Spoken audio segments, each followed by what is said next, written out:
நாம் தமிழர் கட்சி வந்துட்டு இவ்வளோ நாள் வந்துட்டு இலவசத்தை எதிர்த்தாங்கன்னு சொன்னோம். பட் இப்போமே அவங்களால வந்துட்டு மாதம் ஒரு 11,000 ரூபா வந்து கொடுக்குறாங்கன்னு சொன்னால் நம்ப முடியுமா? நான் அதை எப்படி எக்ஸ்பிளைன் பண்ணுறேன். நம்ம ஒரு வருஷத்துக்கு வந்துட்டு ஒரு மிட் ரேஞ்ச் ஸ்கூலில் வந்துட்டு ஒரு குழந்தை படிக்கிறதுக்கு வந்து பெர் லேக் செலவாகுது. அந்த பெர் லேக் வந்துட்டு நீங்கள் டிவைட் பை 12 அப்படின்னு போட்டிங்கன்னா அப்ராக்சிமேட்டாக உங்களுக்கு 8,000 வரும்னு வச்சுக்கோங்க. இது வந்துட்டு ஒரு குழந்தை ஒரு ஃபேமிலியில் படிக்கிறது. இப்போ ஒரு சில ஃபேமிலியில் 2 குழந்தை 3 குழந்தை இருக்கும். அவங்க ஃபினான்ஷியல் வந்து அதுக்கேற்ற மாதிரி மாறும்னு வச்சுக்கோங்க. அப்ராக்சிமேட்டாக இதில் வந்துட்டு நம்ம எஜுகேஷன் வந்து நமக்கு ஃப்ரீயாக கொடுக்குறப்ப அதில் வந்துட்டு 8,000 ரூபா கிடைக்கிது நமக்கு மிச்சமாக மட்டுமே, அதுவும் ஒரு மாதத்துக்கு.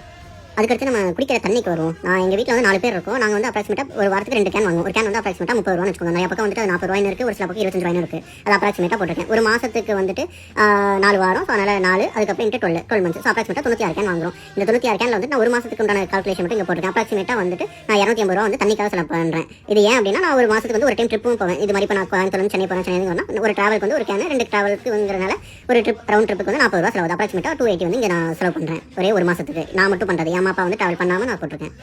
அதுக்கப்புறம் மருத்துவம்னு பார்ப்போம். என் ஃபேமிலியில் 4 பேர். நான் என் ஃபேமிலிக்காக ஒரு இன்சூரன்ஸ் ஒன்று போட்டிருக்கேன். அது வந்து இயர்லி வந்து 30,000 வந்து நான் பே பண்ணுறேன். அது வந்துட்டு என்ன ஏதாவது ஒரு எமர்ஜென்சி ஃபேமிலிக்கு அப்படிங்கிறப்ப நான் போட்டிருக்கேன். எனக்கும் சேர்த்து அதில் வரும். அது வந்துட்டு பெர் மந்த் அப்படிங்கிறப்ப அங்கே வந்து 2.5K வந்து நான் செலவு பண்ணுறேன். அதே மாதிரி என் ஃபேமிலியில் வந்து அப்ராக்சிமேட்டாக இப்போ வந்துட்டு எனக்கு உடம்பு சரியில்லை, என் அப்பா அம்மா உடம்பு சரியில்லை, இந்த மாதிரி வந்துட்டு போகிறப்போ ஒரு வருஷத்துக்கு வந்து ஒரு 5 டைம் வந்து 2 டைம் காய்ச்சல் வருது, 2 டைம் வந்து சளி பிடிக்குது, வயிற்றால வருது, இந்த மாதிரிலாம் போகிறப்ப ஒரு டைம் ஆஸ்பத்திரி போனாலே தெரியும் 500 ரூபாய்க்கு மேலே தான் வரும். நான் அப்ராக்சிமேட்டாக 500 போட்டுருக்கேன். டாக்டர் ஃபீஸ் ஒரு 300, மெடிசன் ஒரு 200 அப்படின்னு போட்டு. ஸோ ஒருத்தங்க வந்துட்டு ஒரு 5 டைம் வந்து ஒரு வருஷத்தில் வந்து ஆஸ்பத்திரி போனாங்க அப்படின்னா அப்ராக்சிமேட்டாக 2,000 ரூபா நம்ம செலவு பண்ணுறோம். இப்போ இந்த மருத்துவம் வந்து நமக்கு வந்து ஃப்ரீயாக இருந்துச்சு அப்படின்னா நம்ம வந்து இன்சூரன்ஸில் சேவ் பண்ணுற 2,500 ரூபா, அதுக்கப்புறம் வந்துட்டு நம்ம அந்த 2,000 வந்து இயர்லி வந்து போட்டிருக்கோம்ல, அது வந்து ஒரு ஆளுக்கு போட்டிருக்கேன். அது வந்துட்டு ஒரு மாதத்துக்கு போகிறப்ப 266 ரூபா. ஸோ மெடிக்கலுக்கு மட்டுமே நான் வந்து 2,700 ரூபா செலவு பண்ணுறேன். ஸோ அப்போ எஜுகேஷனுக்கு வந்து நான் ஒரு 8,000 ரூபா சேவ் பண்ணுறேன், வாட்டருக்கு 250 ரூபா சேவ் பண்ணுறேன். இது எல்லாத்தையும் நீங்கள் கூட்டி பார்க்குறப்ப உங்களுக்கு ஒரு 11K வரும் அப்ராக்சிமேட்டாக நான் சொல்கிறேன்.